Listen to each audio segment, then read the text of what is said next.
Hello everyone, we are going to keep doing a bit of modifications to this mesh before exporting it. This would be the fifth video on the Dragon Age Inquisition hair modding tutorial.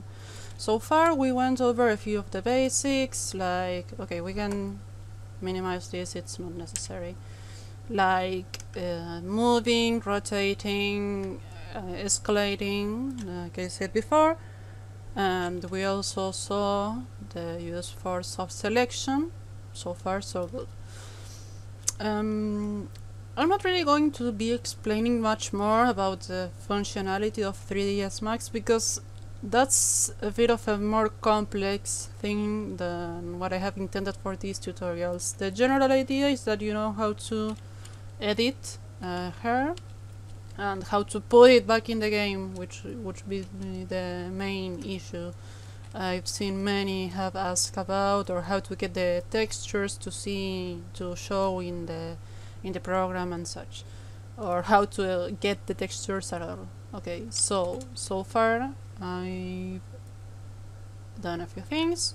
I'm going to make a small modification because I want it to be more obvious in the game, and I'm going to try a few things that are a bit more experimental. I cannot tell you with as much confidence that they will look good, but you can always keep them in consideration.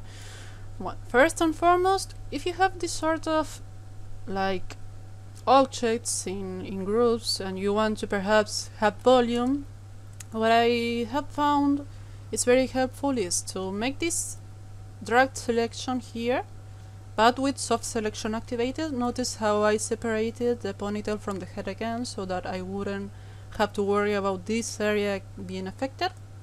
And for the most part, when I want to have this have volume, I press R, so I get my scaling tool, and I do this. You can see how it's gaining volume now. Perfect. These are small things that you can start doing, but that it will give this hair, or the hair you're making, a better movement and general feeling than what you perhaps had in the game. Notice how with 2 selections and 2 scalings I want to have this now, from a small ponytail that started from here and then to here. That's the sort of things I'm trying to say. Okay, let's see, I'm going to save, and I'm going to try something else. Like I told you, experimental stuff. I took a 3ds Max class a few years back, and they taught me a few functions from this place here, that it's the modifier list. I've started trying a few because I wanted to see how well did it go, and let me see, we're going to make a small test of using this with, okay, no, that's too much. You see how the rest of the hair started to get selected, even though that's not what I wanted, so I'm going to have to move this backwards. There we go. Anyways, what I'm going to try, okay, 37 is a bit much. Like, I only want for this part to be modified. So aside from playing with the fall off, that it's this number here that lets you select how much of the mesh will be affected, you can also play with the pinch and bubble. What this does is modify with what level of effect will the modification impact the grayed out as a way of saying areas. For example, if I use the pinch, you will notice that the part that will be affected is slowly receding. Yes? That it's just something that you can do in order to start playing with the soft selection and seeing what effects you could get. The bubble one, what I like is that inside the same selection, what it does is that it makes the area of effect wider. So perhaps before, if I move this only up to here, I would get an effect, and now it's more wild. Okay, I'm going to try this. Bear with me a moment.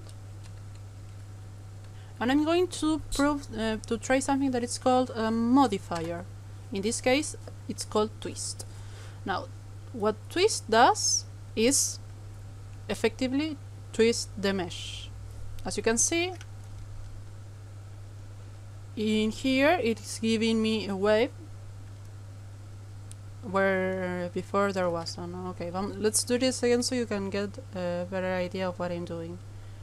I'm changing the angle in twist, and I'm raising it up. I like how this is going. This is going well. Okay, let me check. No, the bias is. If you press the editable mesh, notice that it will not show the modifications that you're doing. Perhaps I want for more of the hair to have the twist. I up the fall off, and then I go back. Now you see how much it's been modified. Perhaps that's not necessarily what I want, but it's all a test. And there we go. And here we start having this sort of effects. Perhaps I want to also make this wider, you see, and more like this. Here you can make as many modifications as you want. Just take into account that it's all trial and error. Like I said before, a lot of this I learned from trying. But you can see now how this hair looks twisted in parts. Like, I could try doing this by hand, but I have to admit that I wouldn't do it as clean as the tool is doing it, honestly. But it's something that you can try. There are many tools, but this is the one that I've been testing the most for the moment. But okay, in order to have this applying to the whole mesh, I'm going to have to go convert to editable mesh, and there we go. Now I'm going to grab this. It's already grabbed, perfect, and I'm going to place it back where it was. Okay, now you see how we've modified this, and it's looking honestly quite nicely. Okay, I'm going to cut it here with the modifications. That was just a bit of experimental stuff that if you want to try later, I suggest you do it. And let's go with the process of exporting your mesh. Now, remember how I said in the previous video that this name should never be modified? Just double check that before you start doing any sort of export, because I repeat, the mod maker will tell you that everything has been successful and all, but chances are that you won't see any sort of changes in the game. Like, you will see the base hair that was there before being modified. But anyways, I'm going to proceed to exporting this.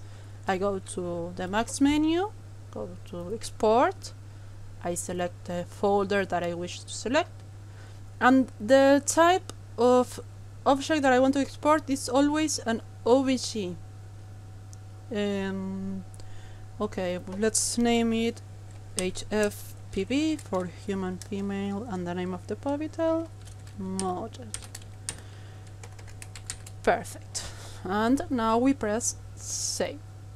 These are the settings I've always used when making a hair mold. Okay? This is how yours should look as well. You press export. It will do this. It will show you the verts, normals, T-verts, triangles, and etc. I honestly have to admit that I don't know what all of this means. And once that's done, then that's it. If you're happy with what you've seen here, then it's ready for testing in the game. Okay? So I'm going to save this, and I'm going to close 3ds Max. This is a rather short video, but in the next one I'm going to show you how to import the mesh you created into the mold maker and make the mold. Okay? Okay, see you later.